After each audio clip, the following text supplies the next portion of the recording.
complete, ready na po siya. So, hindi na siya katulad na pwede pampasukan ng iba. Yung regional pwede. Pero ito, ang assignment nyo, if you're going to get the soft copy when you go back to your respective regions, please try to revisit again those materials based on those guide questions. And if you think there are areas that we need to really improve based on the guide questions, please feel free to send to us so that when we revisit the materials again, we're going to incorporate your valid suggestions, observations, or comments. Okay?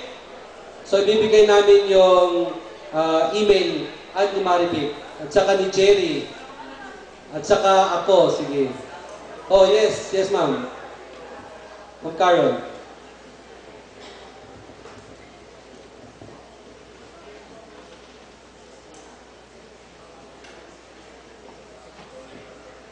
Okay.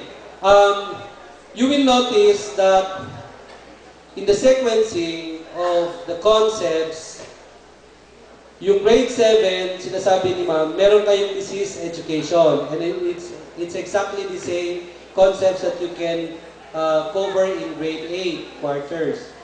Don't worry, because later on, after the full cycle of the implementation, we're going to revisit again and we'll do the adjustment later on. Okay?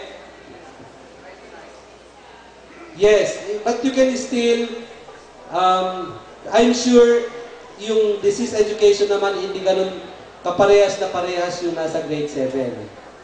Unless you copied what is in grade 7 and put it in grade 8. Okay? So, nasa strategy ng teacher na yon. Okay?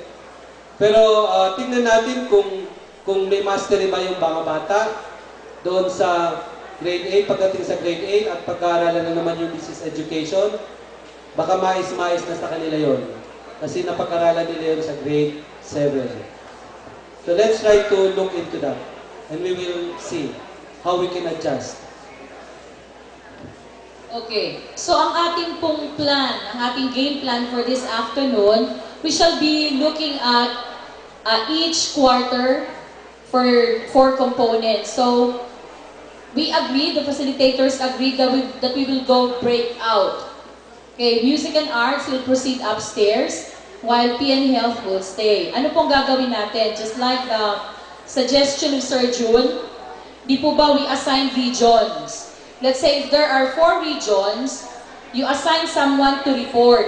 And then the remaining regions will suggest or improve, offer recommendations on how we can further improve the session or the teaching guide or the strategies being presented in our teaching guide.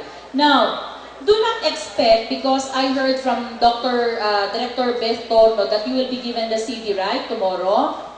Actually, ang nakalagay din po sa CD is the one, just like the one given to you.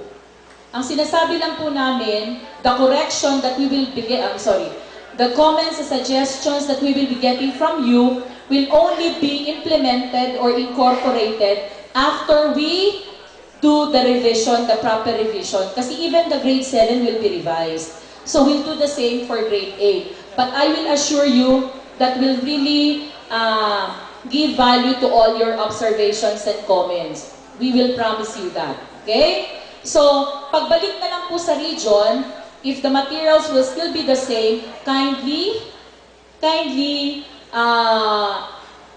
correct, or siguro para mas lighter naman, you just tell your teachers that I have other suggestions on how we can deliver the lesson or the topic. Okay? Ganun na lang po tayo. Ang mahalaga, shared po yung ating understanding that this material is not really perfect.